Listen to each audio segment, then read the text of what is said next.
ಆತ್ಮಹತ್ಯೆಗೆ ಶರಣಾದ ಪ್ರೇಮಿಗಳು. ಹೌದು, ರಬಕವಿ ಬನಹಟ್ಟಿಯಲ್ಲಿ ಪ್ರೇಮಿಗಳಿಬ್ಬರು ಆತ್ಮಹತ್ಯೆ ಮಾಡಿಕೊಂಡ ಘಟನೆ ಬಾಗಲಕೋಟೆ ಜಿಲ್ಲೆಯ ಬನಹಟ್ಟಿ ಪೊಲೀಸ್ ಠಾಣೆಯ ವ್ಯಾಪ್ತಿಯಲ್ಲಿ ಬುಧವಾರ ಬೆಳಗ್ಗೆ ನಡೆದಿದೆ. ಆತ್ಮಹತ್ಯೆ ಮಾಡಿಕೊಂಡವರನ್ನ ಸಮೀಪದ ಆಸಂಗಿ ಗ್ರಾಮದ ಕಾರ್ತಿಕ್ ನಾಯ್ಕ ಮತ್ತು ಬನಹಟ್ಟಿಯ ಕೆಎಚ್ಡಿಸಿ ಕಾಲೋನಿಯ ಪವಿತ್ರ ಎಂದು ಗುರುತಿಸಲಾಗಿದೆ.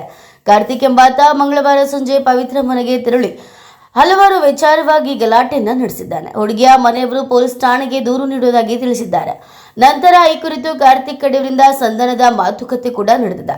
ಬುಧವಾರ ಬೆಳಗ್ಗೆ ಪವಿತ್ರ ಎಂದಿನಂತೆ ತನ್ನ ದಿನನಿತ್ಯದ ಕಾರ್ಯದಲ್ಲಿ ತೊಡಗಿಕೊಂಡ ಸಂದರ್ಭದಲ್ಲಿ ಪವಿತ್ರಾಳಿಗೆ ಫೋನ್ ಕರೆಯೊಂದು ಬಂದಿದೆ. 7:30 ಸುಮಾರಿಗೆ ಅಡಿಗೆ ಮನೆಗೆ ಹೋಗಿ ನೇಣನ್ನು ಹಾಕೊಂಡಿದ್ದಾಳೆ. ಪವಿತ್ರ ನೇಣು ಹಾಕಿಕೊಂಡ ಸುದ್ದಿ ತಿಳಿದ ಕೂಡಲೇ ಕಾರ್ತಿಕ್ ಕೂಡ ಆಸಂಗಿ ಮತ್ತು ಅಸ್ಕಿ ಗ್ರಾಮದ ಮಧ್ಯದಲ್ಲಿರುವ ಸರಸ್ವತಿ ತೋಟದ ಬಳಿಯ ಮರವೊಂದಕ್ಕೆ ನೇಣು ಹಾಕಿಕೊಂಡು ಆತ್ಮಹತ್ಯೆಯನ್ನ ಮಾಡಿಕೊಂಡಿದ್ದಾನೆ.